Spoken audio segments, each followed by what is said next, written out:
Working with the mind, focusing and working with the mind is a very important topic for those who are undertaking a spiritual practice and who are seeking to comprehend the nature of the mental environment in which they live.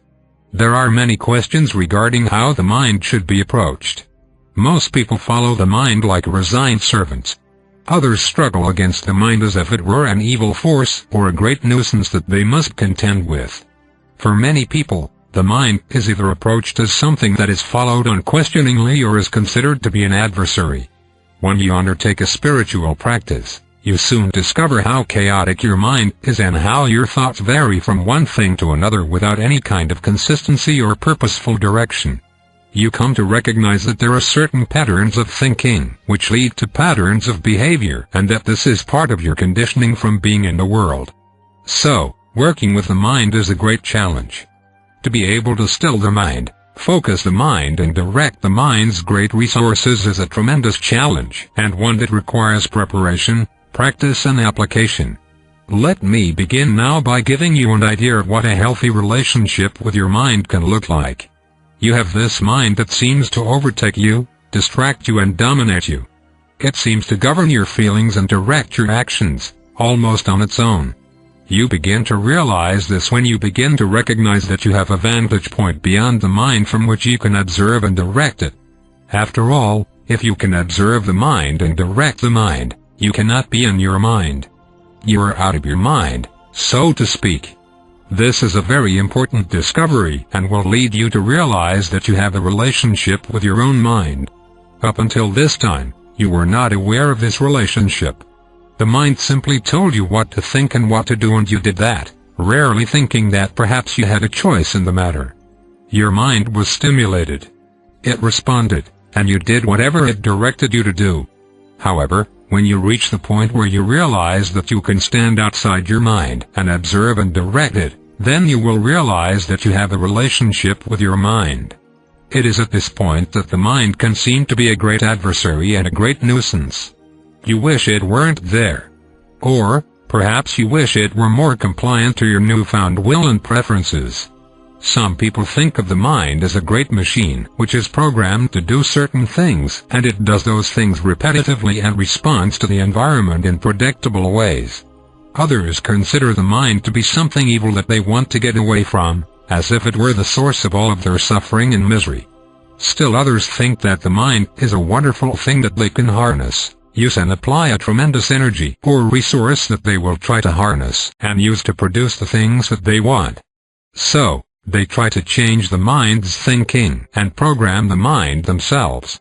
All of these approaches will fail and are doomed with many, many problems. None of them represent a healthy relationship with the mind. They hold that the mind is either a tyrant, a nuisance, or a servant.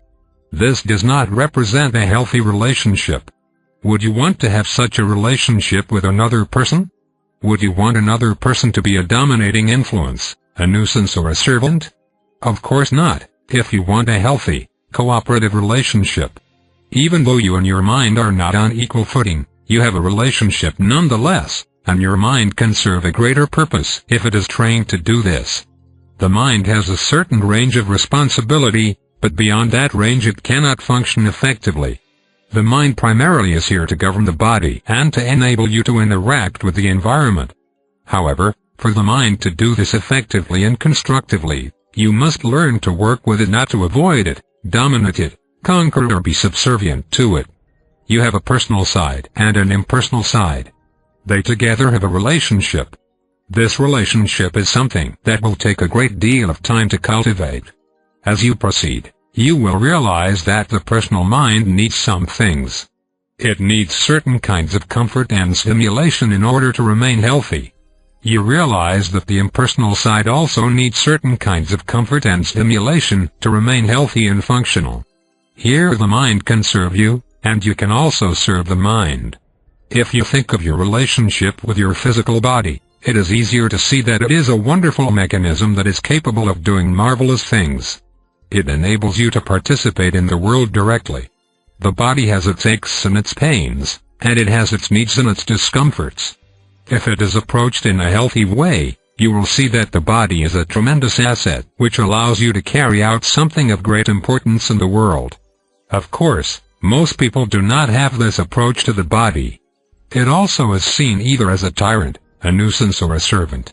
If the body is a tyrant, then its needs and appetites govern you completely, and you feel miserable and helpless in the face of it all.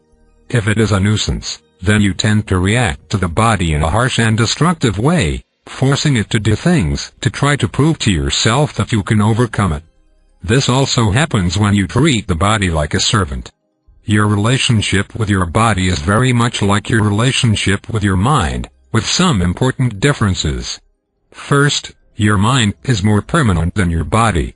It will exist beyond your physical life.